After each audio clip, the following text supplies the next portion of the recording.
रजनी पर शक करते हुए पूछती है, विराट भैया भी तुम्हारे रास्ते में आ रहे थे क्या माँ? इसका मतलब विराट भैया को तुमने ही मारा था और उसका इल्जाम रजनी पर लगा दिया था।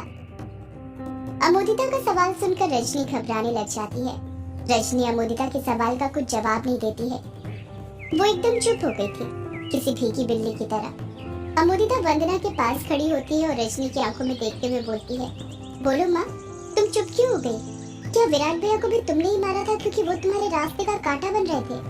रजनी अमोदिता के इल्जाम को खारिज करते हुए कहती है, अरे पागल हो रही है क्या अमोदिता? ये कैसी बातें कर रही है? इस वंदना पागल के साथ रह रहकर तू भी उसके साथ पागलों की तरह बातें करने लग गई है। जरूर इस पागल ने मेरे खिलाफ तेरे कान भरे होंगे। अमोदिता समझ जाती है कि रजनी उसे घुमाने की कोशिश कर रही थी, पर वो अपनी बात पर अडिग रहती है और फिर रजनी पर दबाव बनाते हुए उससे पूछती है, माँ बातों में मत घुमाओ, मेरे सवाल का सीधा सीधा जवाब दो, क्या विराट भैया को तुमने मारा था?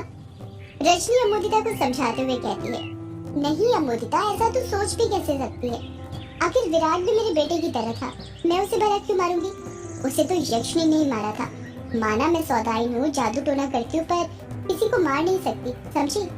रजनी की आंखों में नमी देखकर अमोदिता को उसकी बातों पर यकीन आने लग गया था। वो रजनी की बातों पर विश्वास कर लेती है। इस तरफ युग और यामिनी रोंकामुचा घाट पर पहुंचने वाले थे। रोंकामुचा घाट से वो दोनों करीब 50 मीटर की दूरी पर थे। उनके आसपास गहरा सन्नाटा छाया हुआ था।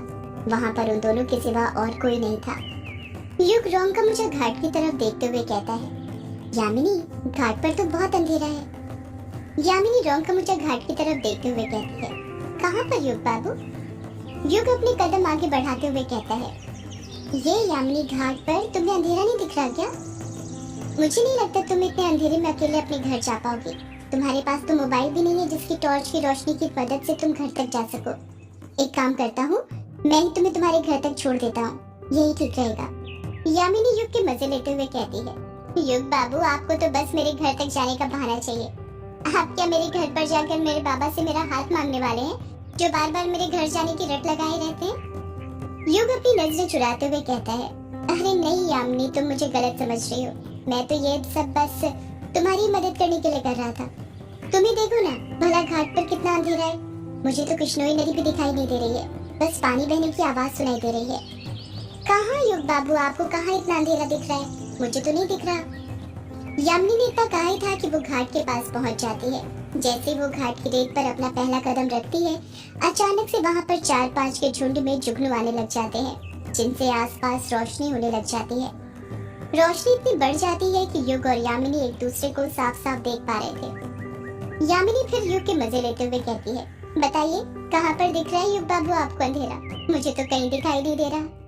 युग के चेहरे के सामने से एक जुगनू निकल रहा था। युग उस जुगनू को पकड़ने की कोशिश करते हुए कहता है, अरे ये जुगनू कहाँ से आ गया अचानक से? अभी तो थोड़ी देर पहले नहीं थे। युग जुगनू पकड़ने की कोशिश तो करता है, पर उसके हाथ से वो जुगनू निकल जाता है। यामिनी उस जुगनू को पकड़ने की कोशिश करते हुए कहती है, युग बाबू, आप शायद भूल रहे हैं, ये जुगनू ही मेरे दोस्त हैं।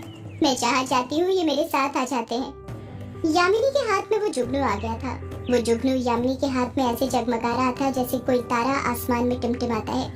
उस जुगनू के लिए यामिनी के हाथ की हथेलियां किसी आसमान की तरह ही थी, जिसे छत मिल गई थी। युग उस जुगनू को देखकर शॉक्ड होते हुए कहता है, ये क्या यामिनी, ये जुगनू तो तुम्हारे हाथ में एक बार में ही आ गया, ऐसे कैसे? युग बाबू, क्यों नहीं आएंगे ये जुगनू मेरे पास, मेरे अपने जो हैं। युग अपने सिर खुजाते हुए कहता है, पता नहीं यामिनी, तुम ना कैसी कैसी बातें करती हो। तुम्हारी बातें ना मुझे कभी कभी बिल्कुल समझ में नहीं आती है। यामिनी जुगनू को हवा में उड़ाने लग जाती है, पर वो जुगनू यामिनी के हाथ से चिपका रहता है। युग उस जुगनू को देखते हुए कहता है, लगता है इस जुगनू को तुमसे कुछ ज्यादा ही लगाव हो गया है, कभी नहीं छोड़ रहा है तुम्हें। ऐसा क्या जादू कर दिया है तुमने इन पर? यामिनी अपनी आंखें मटकाते हुए कहती है, युग बाबू, सब चीजें जादू से नहीं, कुछ चीजें प्यार से भी हासिल की जा सकती हैं। युग को फिर यामिनी की बात समझ में नहीं आती है। यामिनी, तुम ना मुझे इंसान ही नहीं लगती हो, पता नहीं कैसी कैसी बातें करती हो। यामिनी धीरे से बड़बड़ाती है, मैं इंसान नहीं हूँ युग बाबू। युग यामिनी की बात सुनकर दंग रह जाता है, उसकी बोलती बंद हो गई थी। युग डरते हुए कहता है, यामिनी, अगर तुम इंसान नहीं हो तो कौन हो? आपको बहुत जल्द पता चल जाएगा युग बाबू, मैं क्या चीज हूँ। पर आप मुझे अपनाएंगे ना किसी भी हालत में? चाहे मैं कैसी भी रहूं, युग बिचकते हुए कहता है। अपनाएंगे ना मतलब?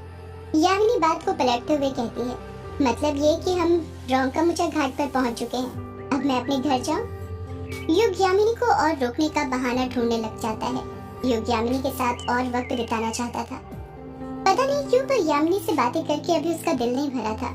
युग बहाना बनाते हुए कहता है, यामिनी अगर तुम चली गई तो तुम्हारे साथ तो ये जुगनू भी चले जाएंगे, फिर यहाँ पर अंधेरा छा जाएगा, फिर मैं नदी पार कैसे करूंगा इतने अंधेरे में? यामिनी युग की ये चालाकी समझ जाती है और उसकी टांग खींचते हुए कहती है, युग बाबू, आपको अगर याद हो तो अभी थोड़ी देर पहले आप अपने मोबाइल की टॉर्च की रोशनी से मुझे मेरे घर तक पहुंचाने वाले थे, आप उसी की मदद से नदी पार कर लेना, समझे? आपको तो बस मुझे रोकने का बहाना चाहिए। अगर मुझे रोककर आप करना क्या चाहते हैं? युग यामिनी के सवाल का कुछ जवाब नहीं देता है, बस अपनी नजरें चुराने लग जाता है। यामिनी युग पर दबाव बनाते हुए फिर उससे पूछती है, बोलिए बोलिए युग बाबू, आप चुप क्यों हो गए? आपका इरादा क्या है मेरे साथ करने का? आप मुझे रोकना क्यों चाहते हैं युग बाबू? युग कुछ जवाब नहीं दे पा रहा था, उसकी समझ में नहीं आ रहा था कि वो क्या बोले। जब युग कुछ नहीं बोलता तो यामिनी ही फिर बोलती है, कहीं युग बाबू आप मेरे साथ वो तो नहीं करना चाहते? युग एक लंबी सांस लेने के बाद कहता है, वो नहीं करना चाहता मतलब? यामिनी युग की आंखों में देखते हुए कहती है, वही युग बाबू जो एक लड़का और लड़की करते हैं जब वो दोनों अकेले रहते हैं, और इस वक्त आप और मैं भी तो यहाँ पर अकेले ही है ना, यहाँ पर कोई नहीं है हमारे सिवा। युग कुछ समझ ही नहीं पा रहा था कि यामिनी उसे किस चीज का इशारा कर रही थी। युग मंत्रमुग्ध होकर यामिनी को देखते रहता है। युग का मासूम चेहरा देखकर यामिनी हंसने लग जाती है और जोर जोर से हंसते हुए कहती है, युग बाबू आप ना बड़े कच्चे खिलाड़ी हैं, लगता है सब कुछ मुझे ही सिखाना पड़ेगा, बताना पड़ेगा कि शुरुआत कैसे करनी है। युग यामिनी के चेहरे को देखते हुए पूछता है, किस चीज की शुरुआत यामिनी? यामिनी धीरे से जवाब देती है, प्यार की शुरुआत युग बाबू। यामिनी का जवाब सुनकर युग को अपने कानों पर विश्वास नहीं होता है। वो सोच में पड़ गया था कि यामिनी ने क्या वही बोला था जो उसने सुना था। युग फिर एक बार पूछता है, क्या कहा यामिनी तुमने? इस बार यामिनी युग के सवाल का जवाब नहीं देती है, बल्कि उसके पास अपने कदम बढ़ाते हुए कहती है, रुकिए मैं अभी बताती हूँ युग बाबू कि मैंने क्या बोला। यामिनी युग के पास अपने कदम बढ़ाने लग गई थी, पर जैसे ही यामिनी ने अपना कदम आगे बढ़ाया था, युग खुद ब खुद अपने कदम पीछे खींचने लग जाता है। यामिनी अपने कदम आगे बढ़ाते जा रही थी और युग पीछे जाते जा रहा था। युग के कुछ समझ में नहीं आ रहा था कि यामिनी उसके साथ क्या करने वाली थी। यामिनी बड़े ही प्यार से कहती है, रुकिए युग बाबू, मैं बता रही हूँ किस चीज की शुरुआत करनी है। जैसे ही यामिनी युग को रोकने को बोलती है, युग के कदम अपने आप रुक जाते हैं। युग चाहकर भी पीछे नहीं जा पा रहा था। उसे ऐसा महसूस हो रहा था जैसे कोई शक्ति थी जिसने उसके पैर को पकड़ लिया था। धीरे धीरे चलते हुए यामिनी युग के एकदम करीब जाकर खड़े हो जाती है, इतने करीब कि यामिनी अगर 1 इंच भी आगे बढ़ती तो उसके वक्ष युग के सीने से टच हो जाते। यामिनी युग की आंखों में देखते हुए कहती है, देखिए युग बाबू, मौसम कितना सुहाना हो रहा है ना, यहाँ पर कितना मजा आएगा करने में। प्रकृति से बने हुए प्रेमी प्रकृति में ही मिल जाएंगे। युग कुछ जवाब नहीं देता है, वो बस एक टक नजर से यामिनी को देखते रहता है। उसकी सांसें जोरों से चलने लग गई थी, जिसके दिल की धड़कन को यामिनी भी आसानी से सुन पा रही थी। यामिनी बड़े प्यार से पूछती है, युग बाबू शुरू करें? युग आहिस्ता से कहता है, क्या यामिनी? यामिनी को जवाब नहीं देती है, बस अपना चेहरा युग के चेहरे के पास ले जाने लग जाती है। युग यामिनी के मूवमेंट को देखकर समझ जाता है कि यामिनी उसे चुंबन देने के लिए उसके नजदीक आ रही थी। युग जानता था आगे जो कुछ भी होने वाला था वो गलत होने वाला था, पर यामिनी की खूबसूरती के आगे वो हार चुका था। उसका अपनी इंद्रियों पर से काबू छूट चुका था। युग भी अपना चेहरा यामिनी को चुंबन देने के लिए उसके पास ले जाने लग जाता है। अब यामिनी की भी सांसें जोरों से चलने लग गई थी। जिस मकसद से वो आई थी उसमें वो कामयाब होने वाली थी। युग अपनी आंखें बंद कर लेता है और यामिनी के लबों को चूमने के लिए आगे बढ़ने लग जाता है। युग उन लबों को चूमने जा रहा था जिन लबों को चूमने का हर मर्द का ख्वाब होता है। युग यामिनी के लबों को चूमने ही वाला था कि यामिनी युग को मना करते हुए कहती है, रुक जाइए युग बाबू। युग अपनी आंखें बंद ही रखता है और बोलता है, यामिनी अभी तुम ही तो करने को बोल रही थी और अब तुम ही रोक रही हो। यामिनी घबराते हुए जवाब देती है, कोई आ रहा है युग बाबू। जैसे ही यामिनी ये बात बोलती है, युग बौखलाहट के साथ अपनी आंखें खोल लेता है और अपने आसपास देखने लग जाता है, पर युग को कोई दिखाई नहीं देता है। युग फिर से अपने लेफ्ट राइट देखते हुए कहता है, कहाँ पर यामिनी, मुझे तो कोई दिखाई नहीं दे रहा है। युग वापस से अपनी आंखें बंद करते हुए कहता है, चलो ना यामिनी करते हैं। यामिनी झट से कहती है, इस करने के चक्कर में ना युग बाबू देखना आप मुझे किसी दिन मरवा देंगे। यामिनी अपने हाथ से जहाँ से रोंका घाट शुरू होता है उस ओर इशारा करते हुए कहती है, वो देखिए युग बाबू, वहाँ से कोई आ रहा है। युग उस तरफ देखने लग जाता है जिस तरफ यामिनी ने इशारा किया था, पर अंधेरा होने की वजह से उसे कोई दिखाई नहीं दे रहा था। पर अगले ही पल उसे किसी के कदमों की आहट सुनाई देने लग जाती है। कोई शख्स उन दोनों की ओर ही आ रहा था। युग उस ओर देखते हुए कहता है, इतनी रात में यहाँ पर कौन आ रहा है? यामिनी बड़बड़ाती है, वही जिसे अपनी जान प्यारी नहीं होगी, उससे क्या पता वो अपनी मौत के करीब कदम बढ़ा रहा है।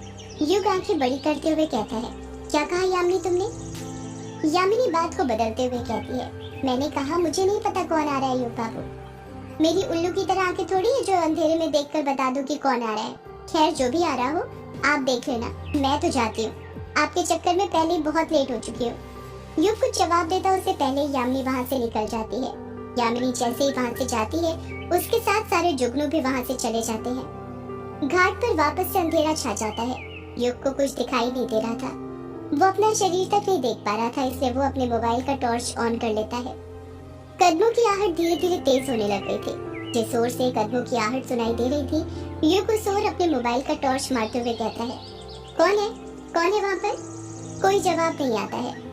युग अंदाजा नहीं लगा पा रहा था कि इतनी रात में घाट के पास कौन आ रहा होगा, क्योंकि गांव वाले तो शाम होते ही घाट के पास से दूर हो जाते हैं। युग अंदाजा लगा ही रहा था कि तभी एक आदमी की आवाज सुनाई देती है, यक्षिणी, ओ यक्षिणी, कहाँ है तू? देख मैं आ गया। आदमी की आवाज सुनकर युग समझ जाता है कि जो भी उसके पास आ रहा था नशे में आ रहा था। नशे में होने के कारण उस आदमी की जबान लड़खड़ा रही थी। युग खुद से बड़बड़ाता है, ये कौन पागल है जो खुद अपनी मौत को बुलावा दे रहा है? आदमी की फिर नशे में आवाज सुनाई देती है, यक्षिणी, ओ यक्षिणी, कहाँ पर है तू? कोई अपनी ही धुन में युग की तरफ कदम बढ़ाते हुए आ रहा था। कुछ ही देर में युग को वो आदमी दिखाई देने लग जाता है, पर अंधेरा होने की वजह से युग को उसका चेहरा दिखाई नहीं दे रहा था। वो आदमी बड़बड़ाते हुए कहता है, यक्षिणी, कहाँ है तू? युग उस आदमी के चेहरे पर टॉर्च मारते हुए कहता है, कौन हो तुम? सदियों से है पुरानी ये है यक्षिणी की कहानी। यक्षिणी